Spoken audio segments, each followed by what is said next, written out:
अरे भुवनेश्वर जो परिस्थिति सृष्टि होता एम्स रे सेठी गोटे मंत्री उपमुख्यमंत्री जीवाटा ठीक नुह तेणु गलेनी सी बाड़ाबाड़ी हेले हाथ उठा उठी हेले ये गोटे उपमुख्यमंत्री बाईचान्स किए विरोधी दल धक्का पका मारी से भय गलेनी जाई दिल्ली में देखा कले असुविधा कौन होगा एड़ा सब हो आला मिछ तम बड़ंगा केस जो है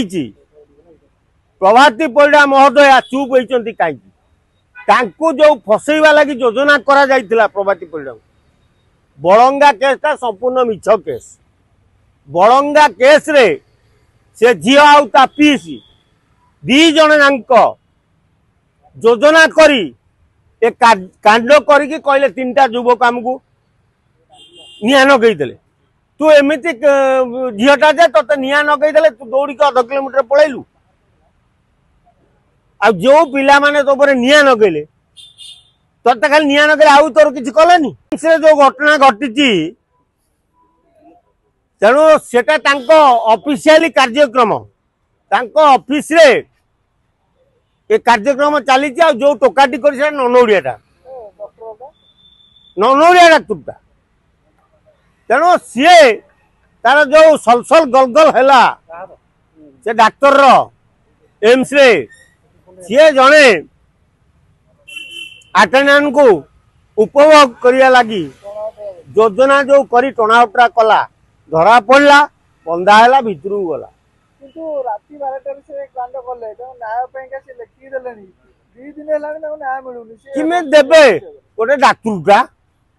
अनुष्ठानटा बंद हो बदनाम हो एम्स हॉस्पिटल केटे बड़ हॉस्पिटल लाइन देले तुमको 8 दिन टिकेट मिलुची आ सेठी जदी दर्शन वर्षण होउची तेणु बदनाम हॉस्पिटल बदनाम हेबनी तेणु से माने आसी खंडगिरी थाना रे धारणा दबा पर जाई जाहला वर्तमान एटा कोन ट्रेंडिंग हे जाई बिल्कुल ट्रेंडिंग फ्रेंडिंग नुह एड़ा सब हो आला मिछ तम बड़ंगा केस जो है प्रभाती परिड़ा महोदय चुप होती कहीं जो फसैवा लगी योजना करा जाइथिला प्रभाती परिड़ा बड़ंगा केसटा संपूर्ण मिछ केस बड़ंगा केस रे से झील आ पीसी दी जन योजना करी ए कांड करी कहले 3टा युवक आमको निया नगेदेले तू एमती झीलटा जे ते निया नगेदेले तू दौड़ी के 1/2 किलोमीटर पलैलु आ जो पिला माने तो पर निया नगेले ते खाली निया नगेले आउ तोर किछि कलेनी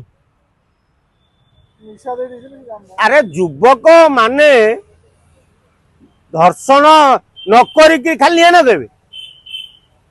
तेणु तो मेडिकल रिपोर्ट तो बाहर किसी आईलानी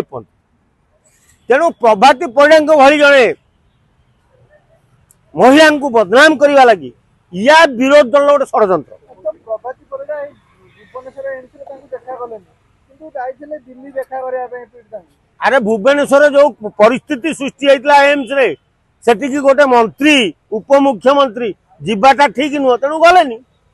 सी बाड़ाबाड़ी हेले हाथ उठा उठी हेले ये गोटे उपमुख्यमंत्री बाईचान्स किए विरोधी दल धक्का पका मारी से भय गलेनी जाई दिल्ली में देखा कले असुविधा कौन होगा।